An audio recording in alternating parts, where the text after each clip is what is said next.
Olá galera, professor Wagner aqui do Física, agora vai ser o canal de Física aqui no YouTube. Tudo tranquilo, tudo de boa com você? Espero que sim, estamos aqui mais um dia com você gravando os nossos extensivos de Física, beleza? Dá um like aí, cara, dá um like, sabe por quê? Vou te falar por que a gente pede para você dar um like, para que esse canal apareça no YouTube, ele ganhe peso no YouTube. Com isso a gente ganha aí mais incentivo, a gente ganha mais repercussão, a gente consegue fazer esse canal chegar a muito mais pessoas, beleza? Eu vejo canais de colegas aí chegando a 20, 30, 40 mil pessoas e a gente aí está caminhando, engatinhando nos 12, 13 mil. Bacana, muito legal você que está aqui conosco. Ajuda a gente a chegar na marca dos 40, 50, 100 mil inscritos aqui no canal. O nosso projeto é um projeto social e educacional, cara. A gente não cobra nada e não vamos cobrar nada por esses vídeos aqui no YouTube. Jamais, beleza?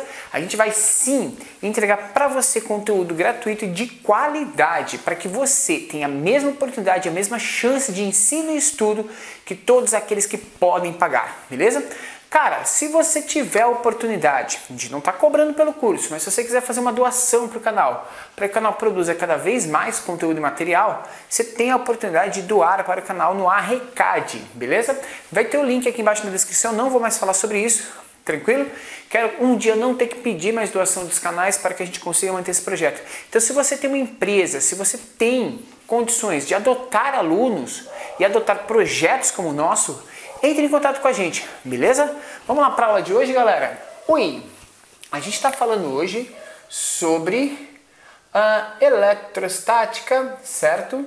E hoje eu quero falar para vocês de eletrostática o seguinte.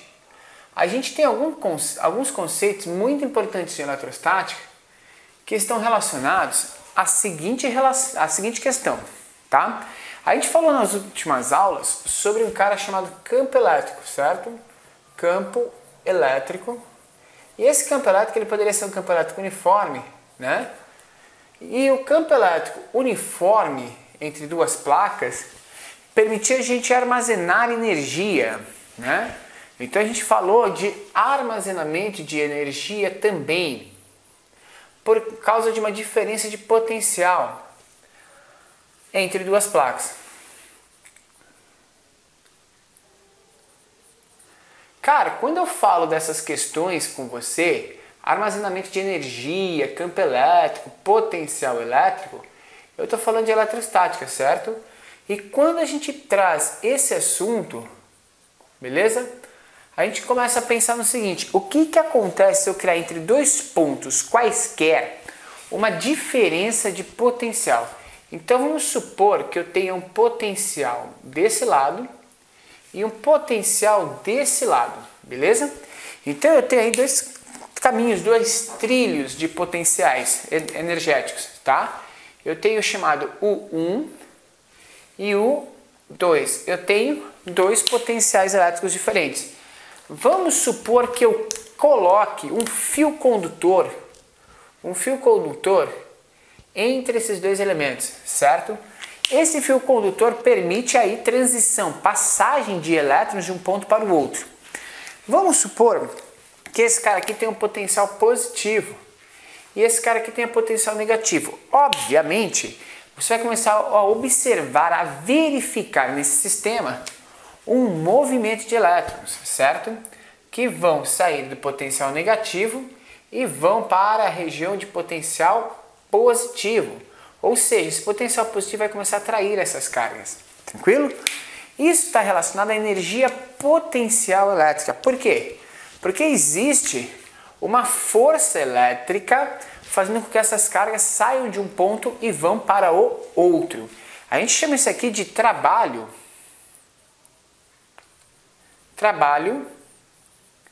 da força elétrica. E o que é o trabalho da força elétrica, cara? O trabalho da força elétrica, na verdade, ele está relacionado exatamente a isso. O quê? A força elétrica em si, ok? Lembra que trabalho é foda. Trabalho é força vezes deslocamento, certo? O trabalho da força elétrica, o trabalho que eu chamo de FeL, força elétrica, ele é o quê? Ele vai ser a força elétrica K, Q1, Q2 sobre D ao quadrado, vezes o deslocamento que é a própria distância, ou seja, esse trabalho, inclusive, ele vai variando com o tempo, porque a distância vai variando E aí você vai ter uma variação de deslocamento. Esse cara corta com esse, a gente vai ter que o trabalho da força elétrica, o trabalho de uma força elétrica, é dado como a constante eletrostática vezes Q1 vezes Q2 dividido pela distância. Isso daqui eu chamo de trabalho de força elétrica, quando a gente começa a verificar esse movimento dessas cargas. Mas se a gente pode realizar trabalho, é porque essa energia já existia de alguma forma. E essa energia existia armazenada no sistema, como energia potencial elétrica. E a energia potencial elétrica, gente, ela está relacionada diretamente a isso, a essa diferença de potencial. Então a energia potencial elétrica, eu vou chamar de EPEL, ela vai ser o quê? Ela vai ser exatamente o potencial elétrico aplicado sobre uma carga elétrica, certo? Então ela pode ser descrita como o potencial vezes uma carga, certo? Ou seja, o que é potencial elétrico? Só relembrando, potencial elétrico é a constante eletrostática vezes uma carga de prova pela distância. Ou seja, se a gente for verificar a relação entre essas duas equações, a gente verifica que existe exatamente essa possibilidade. Ou seja, a energia potencial elétrica é o produto do potencial elétrico vezes a carga, ou da variação de potencial elétrico vezes uma determinada carga elétrica. Lembrando que a energia potencial elétrica vai ser dada sempre em joules, tá? Porque é energia, né? Então a energia potencial elétrica é dada em joules. Mas a gente começou a falar aqui sobre a possibilidade de fazer elétrons entrarem em movimento, cara. E se eu falei para você da possibilidade de elétrons entrarem em movimento, a gente vai estar falando para você do seguinte: a gente está falando da ideia de desenvolver nesse sistema uma corrente elétrica, beleza? Antes de mais nada, a gente apresenta aqui para você um produto aqui do Física Agora Vai, que é a nossa xícara aqui da NASA, beleza? Você quer ganhar uma xícara como essa ou você quer comprar essa xícara? A gente vai deixar aqui nos comentários o link para que você tenha acesso a esse produto aqui, ok? Produto da NASA, um produto aqui falando sobre ciência rocket, is not rocket science, wow, white, yes, ok? E aí você pode tomar o seu café pensante, né? Um café aí que aumenta o seu poder de sabedoria. Voltando aqui, sem merchan, galera, a gente está falando um pouquinho da ideia então de que esse trabalho elétrico, ele vai fazer a transição desse momento eletrostático para o processo eletrodinâmico, ok? Ou seja, a gente vai falar pela primeira vez aqui no extensivo exclusivamente para você que está assistindo agora e que está dando esse like no vídeo de eletrodinâmica, ok? A eletrodinâmica ela vai estudar exatamente isso, o trabalho da força elétrica, ou seja, a possibilidade de movimentar os elétrons através dessa rede, dessa malha. Cara, quando a gente tem movimento de elétrons, ok? A gente vai poder verificar dentro da eletrodinâmica, uma das principais possibilidades é a verificação da intensidade, ok? Da corrente elétrica. E essa intensidade, cara, eu não sei se o seu professor chegou a falar para você algum dia, mas essa intensidade de corrente elétrica, ela tem a ver com fluxo elétrico, né? A eletricidade foi durante muito tempo vista como um fluido, né? E aí a gente pode verificar que essa intensidade de corrente é uma medida da passagem desse fluido por um condutor. Lembra do condutor que eu desenhei ali, né? Esse condutor, ele tem elétrons já livres dentro dele. A gente tem vários elétrons livres, cara. Vários mesmos. Só que esses elétrons, no decorrer do tempo, quando eles estão desconectados com algo, eles têm, cada qual, um sentido diferente. Por causa de repulsões eletrostáticas, eles ficam em constante movimento, ok? Cada um tendendo ao movimento do outro, ou seja, cada um fazendo com que o outro entre em movimento também, certo? E aí vai ficar um movimento totalmente aleatório nesse condutor. Esse movimento aleatório não expressa para a gente nenhuma transferência de energia de um ponto para o outro. Então isso para a gente não é importante. Então todo fio desconectado de uma rede de energia elétrica, ele vai ter esse comportamento. Os elétrons estão em movimento, mas estão em um movimento totalmente desordenado. Quando a gente fala de intensidade de corrente elétrica, o que é isso? A gente vai passar por um segundo momento aonde esse condutor, agora, ele vai ser ligado a alguns terminais. Então eu vou dobrar ele aqui um pouquinho e vou ligar ele em alguns terminais, ok? Vou ligar ele a esse terminal e a este terminal. Esse terminal tem um potencial positivo e esse aqui tem um potencial negativo. A diferença de potencial que o seu professor aí vai falar para você na segunda-feira, você que está vendo aula de elétrica, ele vai falar para você de DDP, diferença de potencial. É essa diferença de potencial elétrico. Lembra que potencial, gente, ele é medido em volts. Então uma diferença de potencial também é medida em volts. É quantos volts um tem a mais do que o outro. Então também é medida em volts, certo? Essa diferença de potencial vai fazer com que a gente ordene os movimentos do elétron. Ou seja, por causa dessa relação de potencial, este elétron ele começa a ter um movimento que a gente chama de movimento ordenado. Ou seja, vamos supor que eles estão saindo do polo negativo e indo para o polo positivo. Então a gente vai ter um movimento ordenado dos elétrons. E esse movimento ordenado dos elétrons faz com que a gente tenha uma somatória de energia. Ou seja, uma pequena energia que é transmitida através de cada elétron está indo no mesmo sentido. Indo no mesmo sentido, nesse fio, a gente vai ter a somatória de todas essas energias que vão ocasionar uma possibilidade de energia que é vista pela gente, ou seja, que aparece no mundo macroscópico, certo? Então é essa intensidade, esse movimento ordenado de elétrons que permite a gente falar de corrente elétrica. Então quando eu falei para você que existe uma intensidade de corrente elétrica, existe uma possibilidade de a gente medir a intensidade do movimento ordenado dos elétrons, o MOD, ok? Mantenha os MOD, ok? O que é MOD? MOD é movimento ordenado dos elétrons, ok? Movimento ordenado dos elétrons que é conhecido por você como corrente elétrica, ou seja, é uma corrente, é uma sequência de eletronzinhos, todos indo para o mesmo lugar, para uma região onde tem maior potencial do que aquele que ele está, ou seja, onde ele tem um potencial positivo maior, beleza? E isso, gente, a gente consegue parar e seccionar esse fio em algum ponto e fazer uma observação. Então tem um olho aqui, ó, o olho que tudo vê, tem um olhinho aqui, e ele está tentando observar exatamente uma determinada região desse fio. Ok? Vou fazer um ponto aqui bem escuro para que você possa verificar, certo? Então o que aquele olho quer enxergar ali? Ele quer verificar qual é a quantidade de carga que atravessa aquele ponto em um determinado segundo. Isso é a intensidade de corrente elétrica, cara. Quando eu falo para você de intensidade de corrente, eu estou verificando para você a variação de carga elétrica numa unidade de tempo. Qual que é a intensidade desse sistema, certo? Ou seja, quantos coulombs passam por esse sistema por segundo, certo? Então, quando a gente está verificando isso, a gente está verificando exatamente isso. Coulombs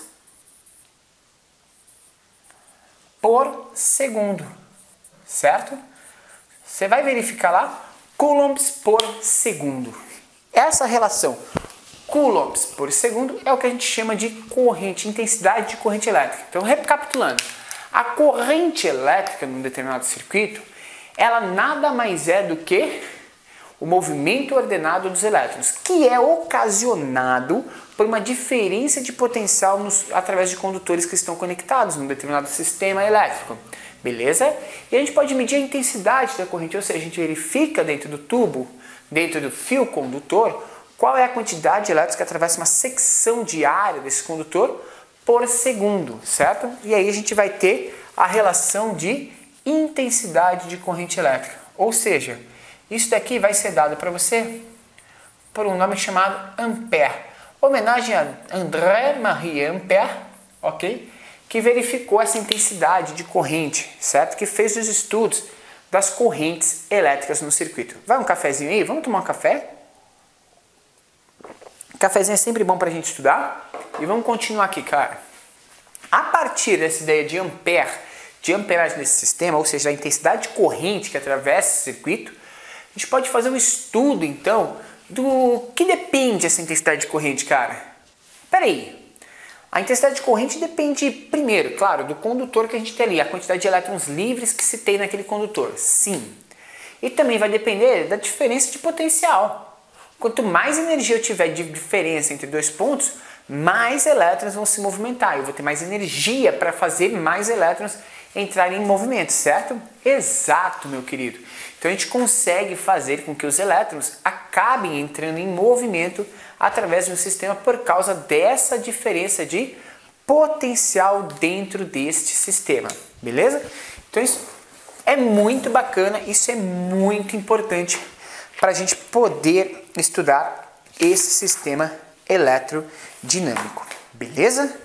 Então, gente, corrente elétrica, estou vendo aqui mais uma vez, corrente elétrica nada mais é do que o movimento ordenado de elétrons livres no interior de um condutor elétrico. Isso acontece por causa de uma diferença de potencial, beleza?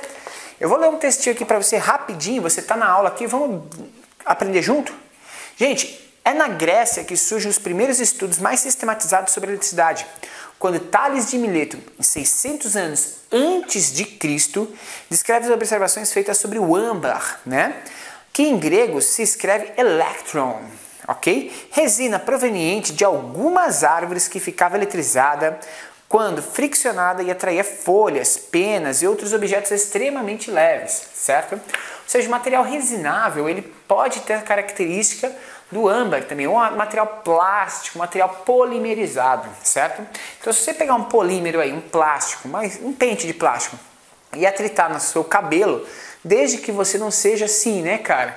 Eu não consigo fazer experimento aqui, mas faça você aí e mande fotos aqui pra gente, ok? Vou deixar aqui na descrição para você mandar foto e coloca lá no Instagram também e coloca @curso agora vai, para que a gente possa ver você fazendo experimento. O que é o experimento, cara? Você vai atritar o seu cabelo aí com um pente fino, com alguma escova, alguma coisa de plástico fina, um canudinho, beleza?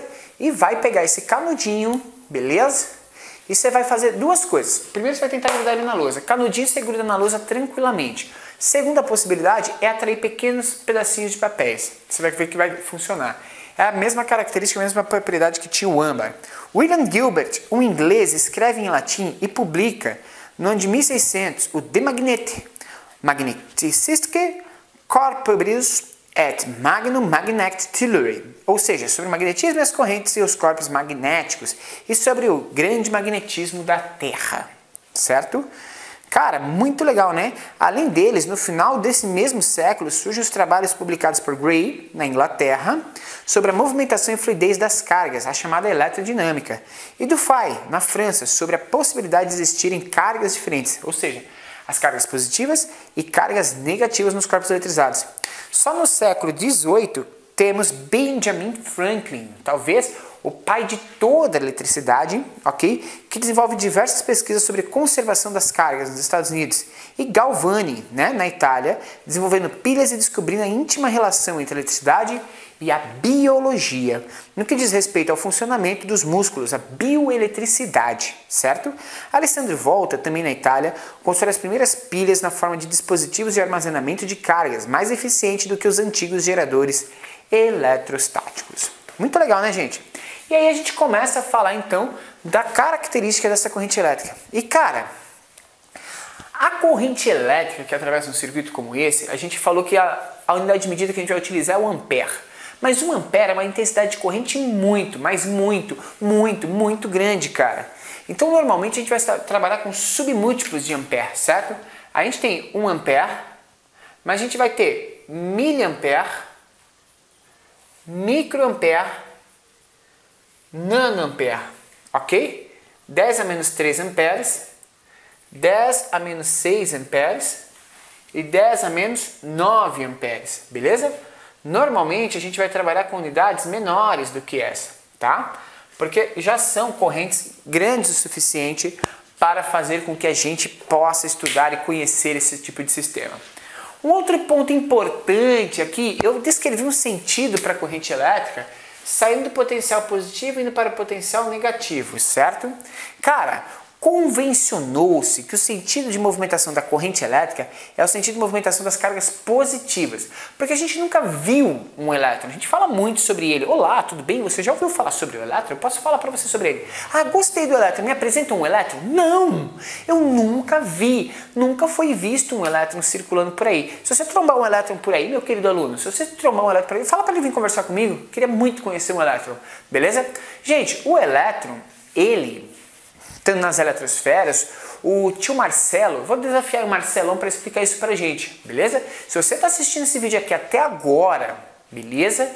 E você também é aluno do tio Marcelo, Marcelão da Química, desafia lá Marcelão a responder por que a gente nunca viu e por que é difícil a gente conseguir ver um elétron. Pode ser? Se o Marcelão não responder em uma semana, eu volto aqui e respondo para você. Mas eu falo para você que tem a ver com luz. Já vou dar uma ajuda aí, Marcelo. Tem a ver com luz, beleza? Galerinha, o sentido da corrente elétrica convencionou-se o seguinte. Como a gente nunca viu elétron, e os elétrons se movimentando do positivo para o negativo, ou melhor, do negativo para o positivo, certo?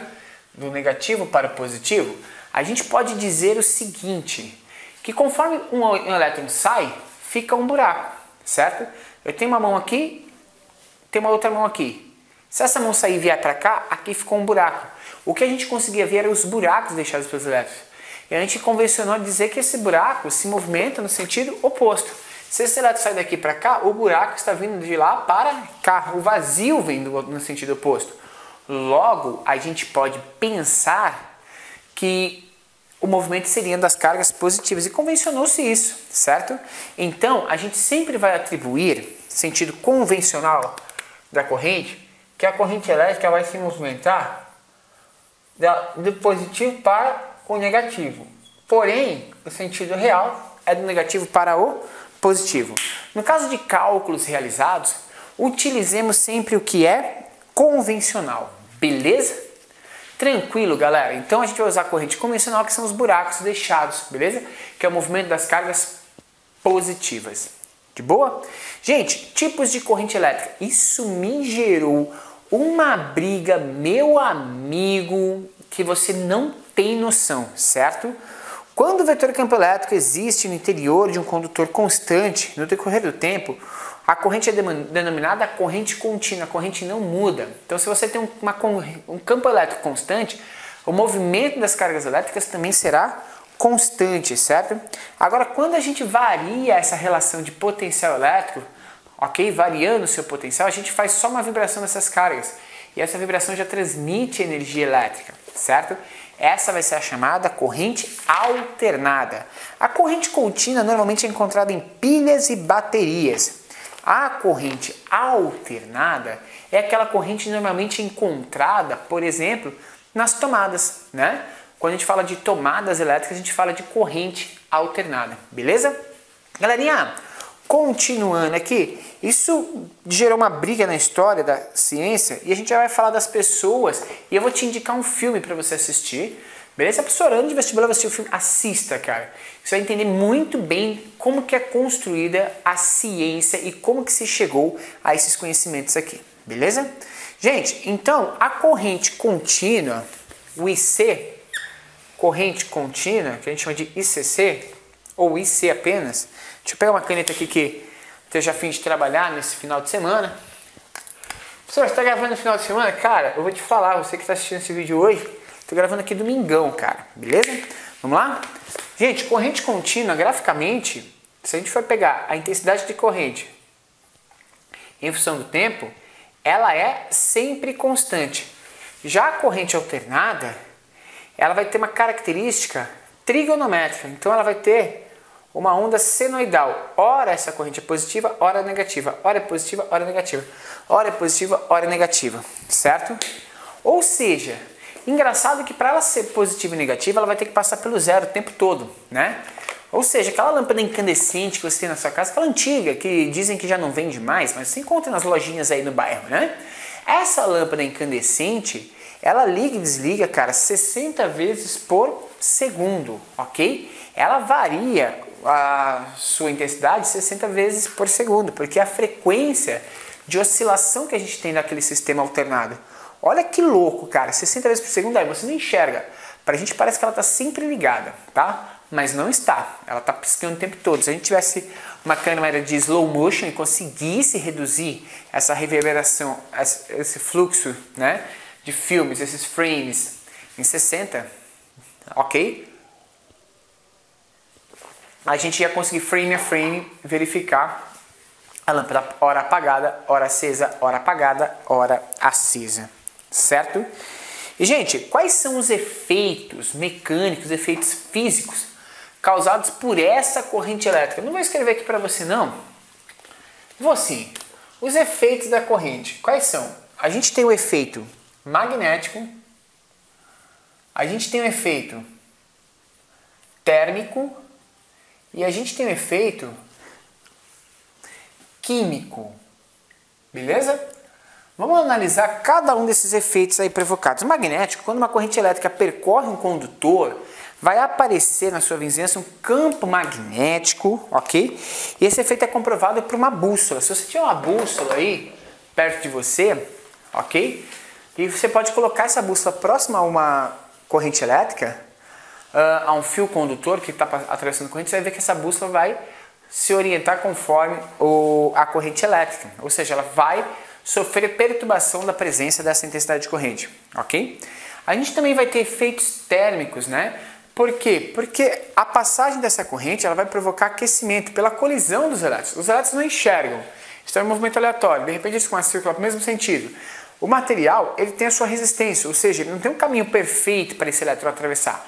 Logo, a gente vai começar a ter efeitos térmicos nesse sistema, ou seja, vai gerar um aquecimento, certo? O que faz, inclusive, que parte da energia seja perdida através desse condutor. Olha que louco, né? Então, a gente não pode fazer um condutor muito longo, muito extenso, porque senão a gente perde muita energia por esse condutor. E por fim, gente, os efeitos químicos, né? Quando a corrente elétrica atravessa uma solução iônica, pode ocorrer eletrólise, isso é, o deslocamento e a descarga dos íons negativos e positivos, respectivamente os polos positivos e negativos da bateria que promovem a corrente elétrica, beleza? Então a gente consegue fazer aí e causar alguns efeitos. Além desses três efeitos que são citados ali, a gente ainda vai ter o efeito luminoso, tá? Quando ocorre corrente elétrica atravessa um gás rarefeito, acontece a emissão de luz, né, decorrente da interação de partículas ionizadas com as demais partículas de gás. Esse efeito pode ser visto em lâmpadas fluorescentes ou de vapor de sódio. E por fim, o efeito fisiológico. O que é o efeito fisiológico? O efeito fisiológico é quando transpassa um organismo vivo e a corrente elétrica produz contrações musculares, né? A corrente elétrica ela é capaz de promover contrações musculares. Nós somos seres eletrobiológicos, né? Porque são pulsos elétricos do nosso cérebro que fazem com que a gente consiga se comunicar com o nosso corpo como um todo, né? Gente, então, você pode perceber que a corrente elétrica vai afetar quase todos os sistemas. E é interessante que, se a gente tiver o nosso organismo atravessado por uma corrente de 10 mA ou mais, a gente pode sofrer desde um comichão, ou uma contraçãozinha muscular, ou aquele formigamento, até, cara, queimaduras e mesmo a parada cardíaca, que pode provocar a morte, certo? Por isso que a intensidade de corrente aqui, quando a gente fala de miliampere, a galera fala só, mas cara, miliampere pode já te provocar a morte, dependendo da intensidade dessa corrente e do tempo que você fica exposto a ela, beleza? Eu só quero voltar aqui e falar para você, antes da gente encerrar esse primeiro momento, dessa diferença de potencial, tá, cara? Que é uma diferença de energia que a gente tem dentro do que a gente falou de trabalho de uma força elétrica. E vai ser essa diferença de potencial que vai provocar o movimento desses elétrons, beleza? Na próxima aula, eu vou falar um pouquinho para você sobre os condutores, a resistência desses condutores a essa passagem de corrente, o que vai causar esse efeito de Joule aí, esse efeito térmico no sistema, beleza? Galera, espero que você tenha curtido esse vídeo, dá um like mesmo, compartilha, deixa os comentários aqui. Essa aula não vai ter exercício, a próxima a gente começa a exercitar novamente, beleza? Galerinha, um grande abraço, foi um prazer estar contigo aqui nessa aula. A gente volta na próxima, em breve, com muito mais conteúdo para vocês, beleza? Compartilha aí.